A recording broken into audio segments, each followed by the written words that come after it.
movies. Yeah, there you go. I'd like to introduce our speaker. His name is Steve Petersen. He first began serving, not as an employee, but first began serving as a teen mission participant in 1979 and went on board with Teen Missions full-time in 1984. Been there ever since. He's served all over the world in different foreign places, don't scare me. And now he's the VP of Operations here locally in North Merritt Island, where their headquarters is. Y'all welcome Steve on board. Well, it's an honor to be able to see you guys today and to share with you. I was able to visit, I think a couple weeks ago, we were at your lunch with our president, Richard Barber.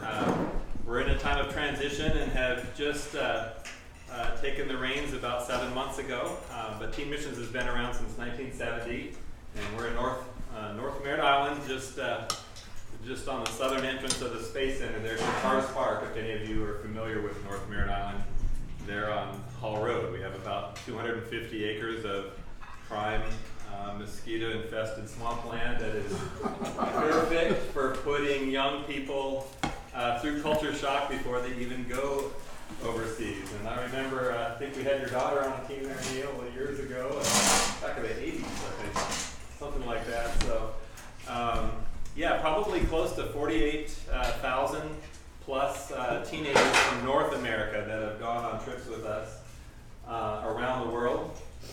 And I'm going to share a little bit more about Teen Missions in just a moment, but one of the things I just wanted to share just as a challenge both to myself and to the rest of us here today is that, you know, we're just now approaching the time when our kids are going to be arriving.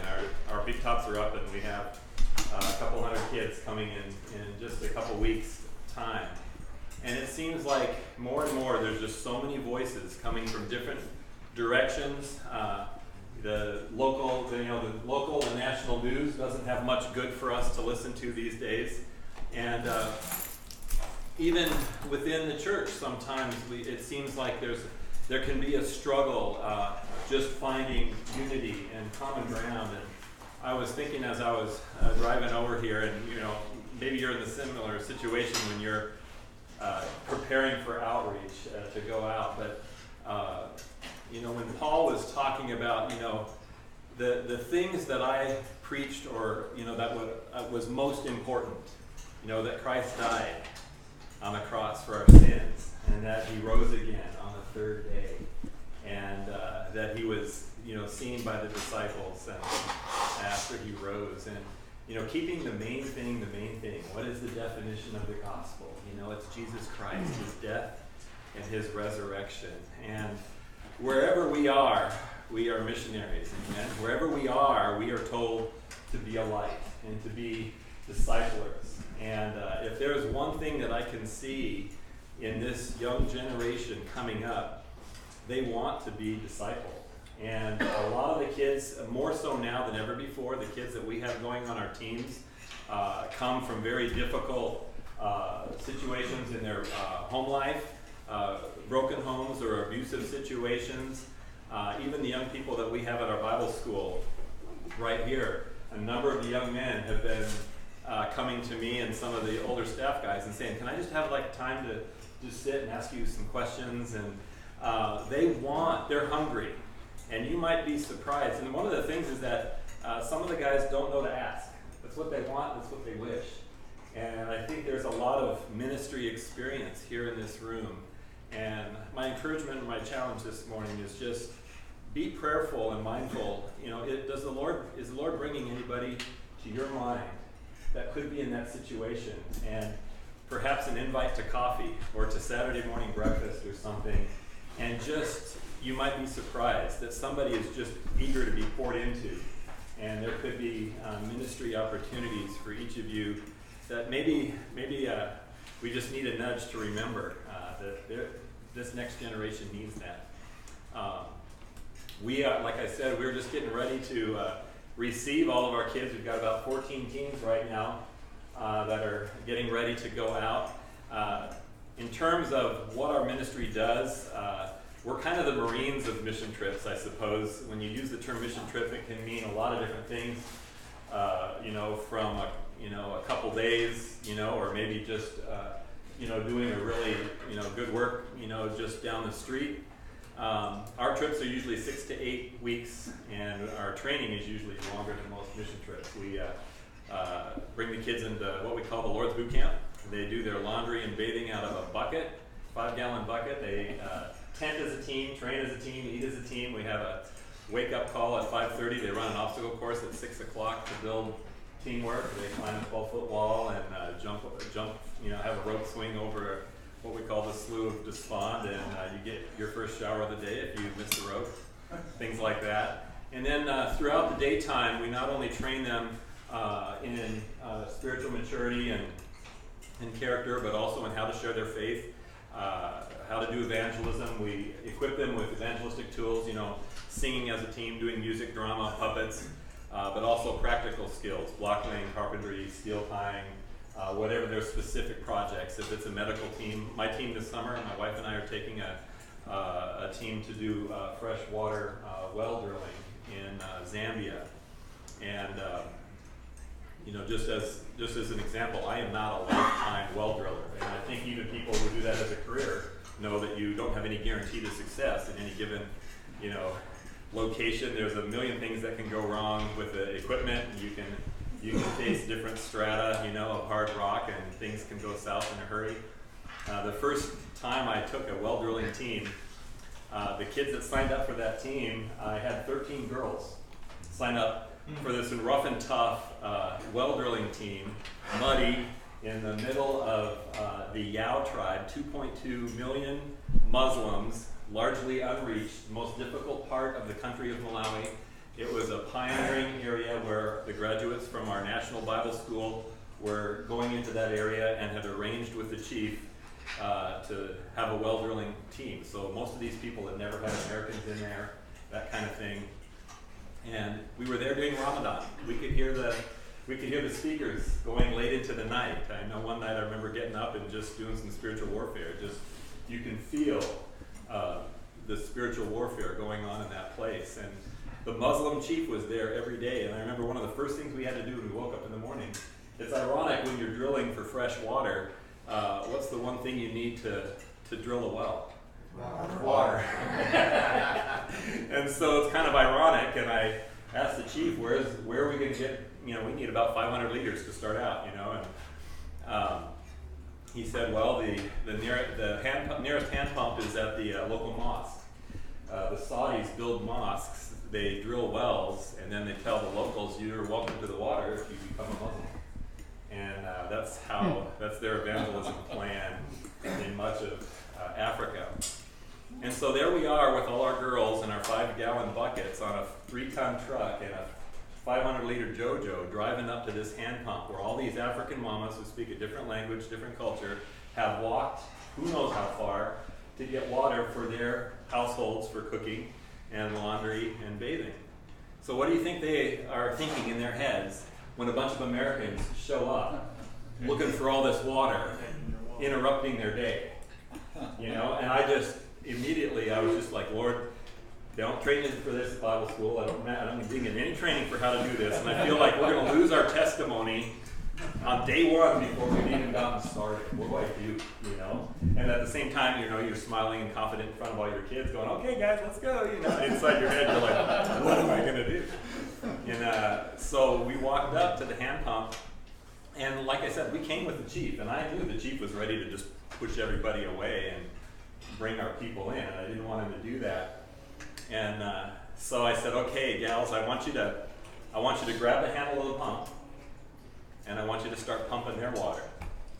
All right? And so at first you could see the gals were just kind of like talking to each other and yell, but you could tell it wasn't good stuff, And then they started to kind of chuckle and smirk a little bit because we don't really know the mechanics of pumping we weren't very good at it, and our girls were trying to lift these heavy 5-gallon buckets to put them, 2 of our gals would struggle to lift the 5-gallon bucket sloshing around trying to help put it on one of their heads so they could walk off, And so pretty soon they were laughing at us and chuckling, and to make a long story short, during our weeks there for the well drilling project, when they would see the truck coming to the well, everybody in the villages would grab their buckets and come running to the well because they knew the Americans were going to not only pump their water first, after we pumped all their water, then it was our bucket, then one of theirs, and one ours, and one of theirs. So it always took us 3 times longer to get water every time we went. We had to pump 3 times more than what we actually took.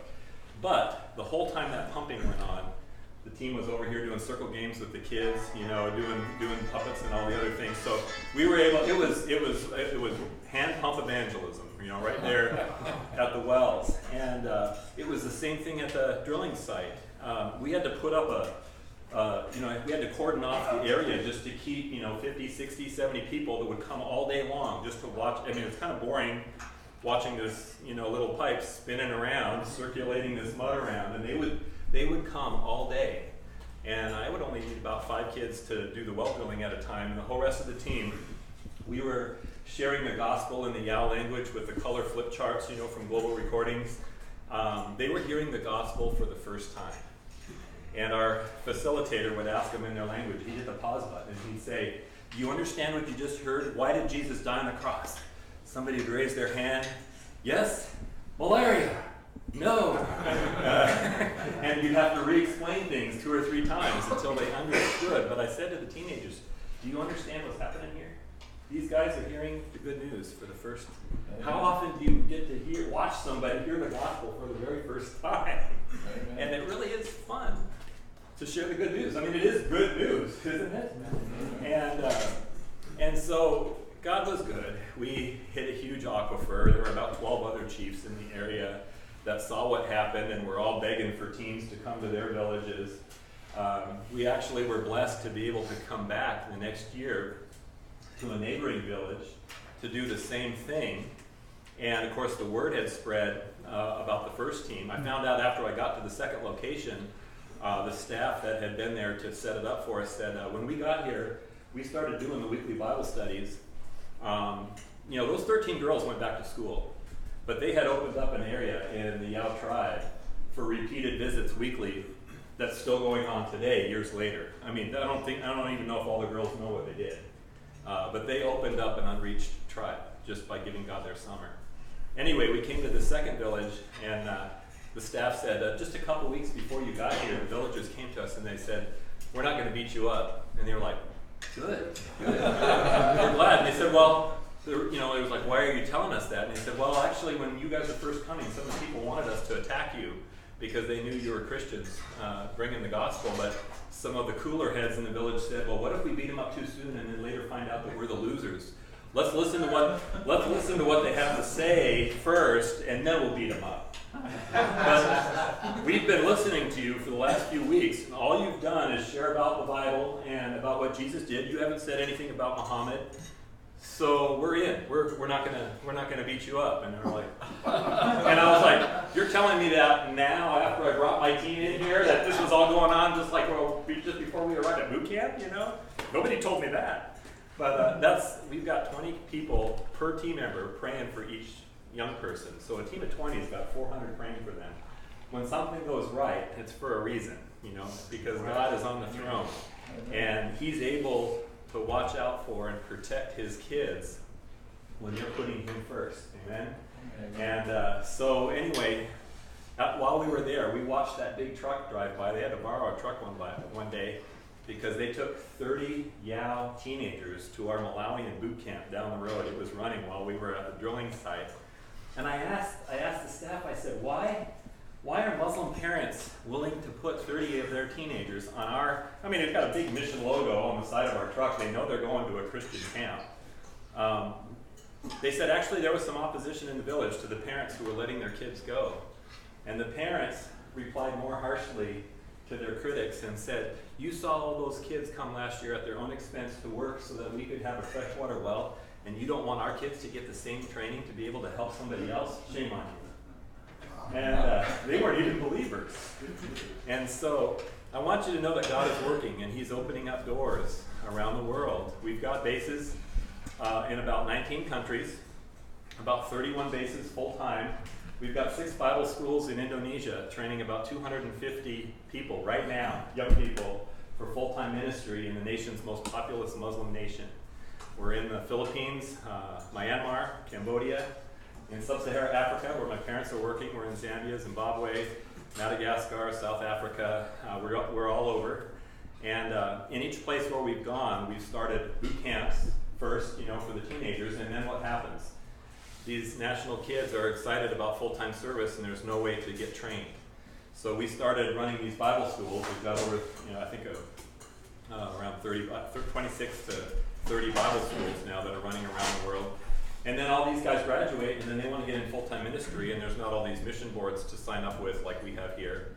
And so we started seeking the Lord for opportunities just in the countries where we were working. And like, for example, in Zambia, there's 600,000 kids that have been orphaned by AIDS just in Zambia alone. You imagine 10 NFL stadiums full of kids that have lost one or both parents to AIDS, and that's just Zambia. And our old-fashioned approach was, tens of thousands of dollars, a couple years raising support, start an orphanage that can reach 20 kids. Is that model going to answer the need around the world, much less in Zambia? No. And that was actually a Zambian believer's idea to create the rescue unit approach, where we go into the villages, talk to the chief. He gives us 20 or 30 acres of land. We set up a rescue unit in that area. The graduates from our Bible schools live there among the people. They register all the orphans and marginalized kids within a 5-kilometer radius, maybe 200, 250 kids registered at that unit, and then they become their advocate. They teach them how to they start an orphan garden right there on the property, get them into school. If somebody shows up with a black eye, they're knocking on somebody's door, saying, "What happened to Joey?" Like, "Whoa, I didn't know anybody noticed." A lot of times they have land, but no way to provide for themselves, if their parents passed away.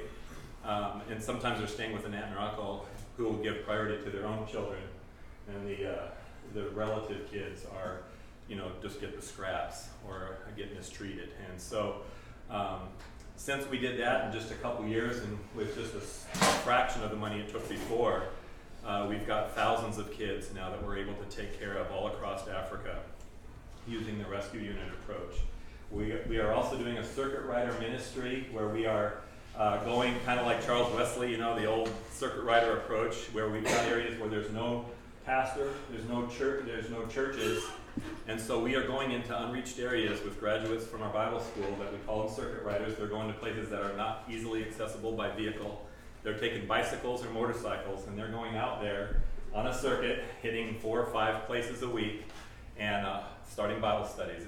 It's basically church planning out there. And so where it started with boot camps, it kind of grew to Bible schools, and now in a lot of the countries we're seeking the Lord for strategies to engage the national. We have about 200 or 300 national staff now, only about 40 full-time American staff here, so most of our staff are nationals overseas at our bases. So in a nutshell, that's kind of how it has grown since 1970. Most of our work is overseas. We've probably got, 1,500 national kids going to our boot camps, where our boot camp here in Florida is actually smaller than it was in years past. But one of the things we're really praying for right now is partnership. We are wanting to partner with like-minded churches and ministries and find ways that we can maximize the opportunities to share the gospel. We just had a 5K mud run with over 600 runners on our property that raised money for the work overseas. We had people volunteering from anywhere from photography to judging the obstacles for a day. We have an adult team that just drilled a freshwater well in Zambia, and they're just on the plane right now on their way home. That's only for a week or 2 weeks. If some of you, or maybe people that are interested and can't maybe lead a team or be free for 6 to 8 weeks, we always need leaders, but if you can't do something that long, we take adult teams in the spring to our overseas bases.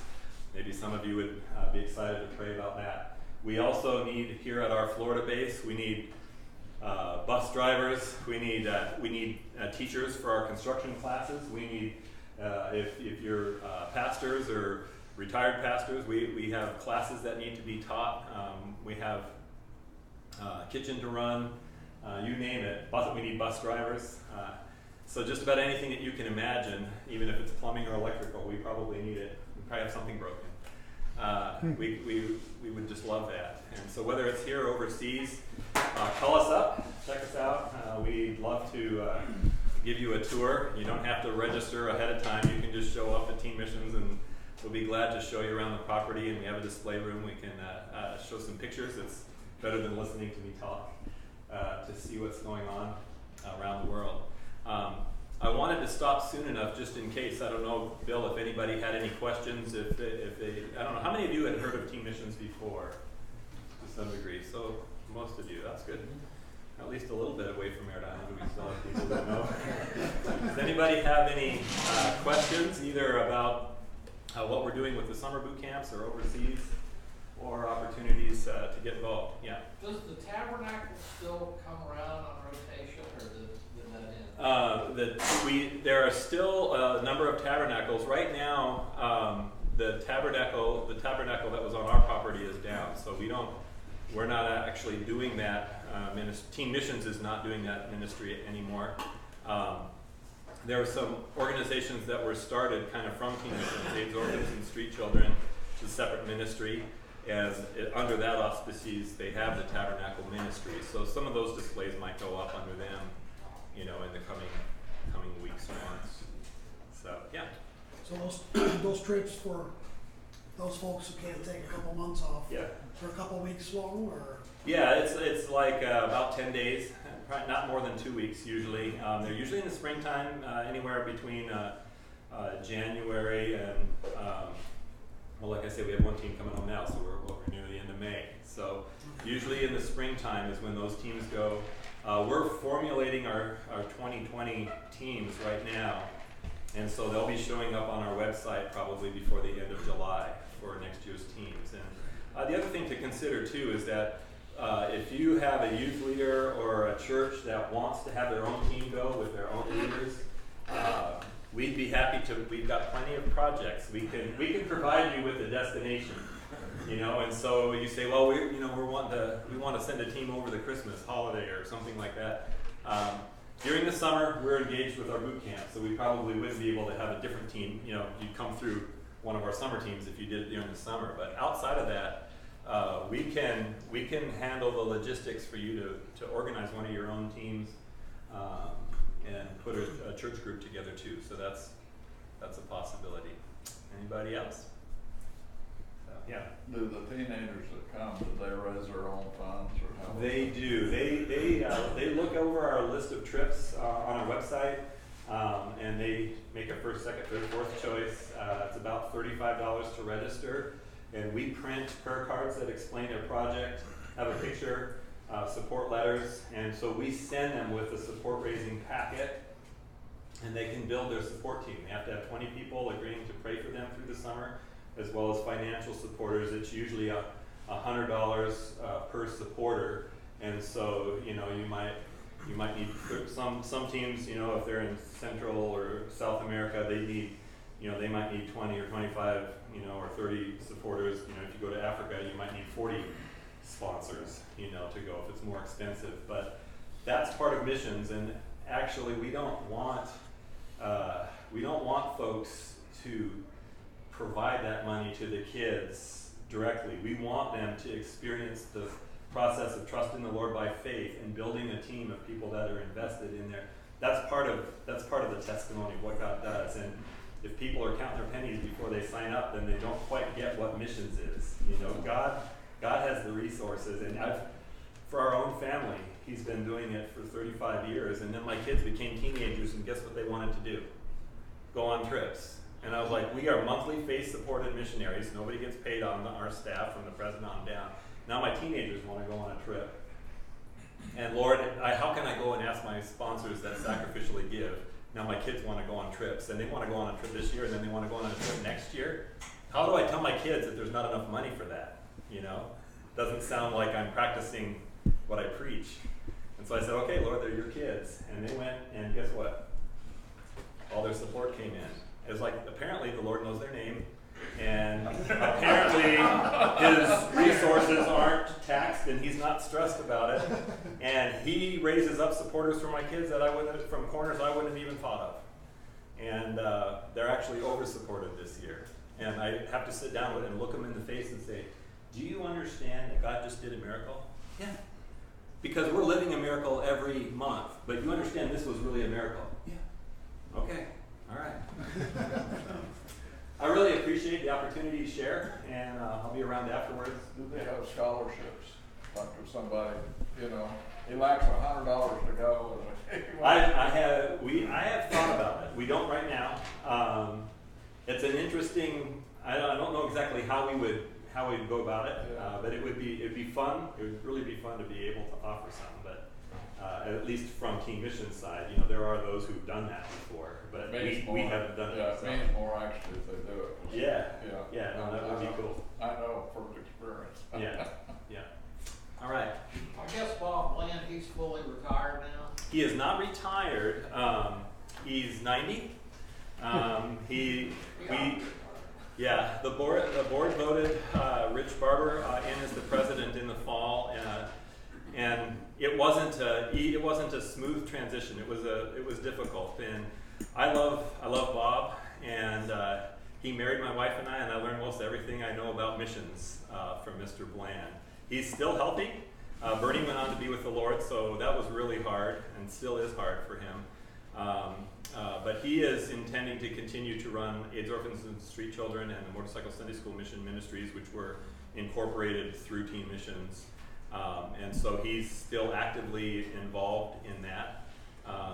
But we'd appreciate your prayer for him, and that the Lord will bless him in his work as well. But changes after 50 years, it can be tough. And so we appreciate your prayers, but we love him very much. And he himself would tell you he is not retired yet. He's still got as much vision as he ever had, and a desire to make a difference. Do you still have peanuts?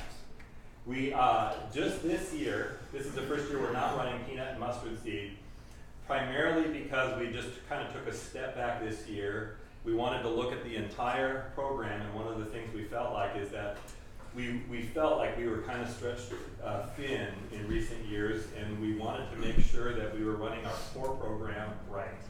And so we're wanting to make sure we have well-trained leaders, enough leaders on each team, and that those programs are running the way they should. And Lord willing, we'll try to add those again. For those who don't know, Neil's talking about we have a preteen program for ages 10 to 13. They are not gone as long. It's a little bit more relaxed schedule. But we couldn't believe it when we first were told we were going to run a program for preteens. They looked awful young when we saw them walking around our property. And just a few years later, it was announced that we were going to have what was called a peanut boot camp for 7 to 9-year-olds. And then we really started to, get stressed out. And these guys show up for about 10 days. They don't go overseas, but they go to they make cookies and do presentations at police stations, fire stations. They go into places you can't get into, and they share the gospel boldly into assisted living centers. And they're rock stars sharing the gospel. And they have a miniature obstacle course they run on our property. And mustard seed, guess what? That's even younger. That's 4 to 6-year-olds, and they have a 3-day camp they go through the 3-day camp with a parent or an aunt or uncle. And they also meet real missionaries, learn about other countries. They learn how to share the gospel using the colors of the wordless bracelet. So it's a mini missions experience, even for kids that young. But Lord willing, that'll start up in the coming year or two. But this year we're just running preteen and teen. So thank you very much. Yeah. How has your participation and the number of teams and all that? What's the trend over time? Is it for at least? I can only speak for Teen Missions, but I mean, at our peak, we were about 1,400 back in the late 80s, early 90s. It's closer to 200 now for the teen count for our teams. So it's way down in terms of numbers. But like I say, the overseas is booming. Our Zambia, we're training twice as many kids, about 500 kids in 4 boot camps every year in Zambia alone. Philippines is a mission sending country now, and we just got done training 80 kids over there. So it's quite large overseas, but the trend is down. We dropped about 300 after 9/11 and didn't really get that back. And there's also a lot more churches that do trips, things like that. I suppose that could be part of it. But we're trusting in the Lord as we go, and we'd like to see those numbers go up. And we want to follow His heart. We don't need the Lord to bless our plans. We need to find out what His are. Yeah. And follow those. Say a prayer for us, would you please, Steve? I will. Father, we thank you for your faithfulness. We know that your faithfulness and your mercies are new every morning. And we just want to plead the blood of Jesus over this group of men and just pray, Lord, that you would raise us up to be a light and to be disciple makers and to make the most of every opportunity to share the gospel in our own mission field. And I pray, Lord, if there are any here that you may be calling to take steps into other regions or even overseas, that you would just guide and prepare them. We give you the thanks and praise in Jesus' name. Amen. Thank you.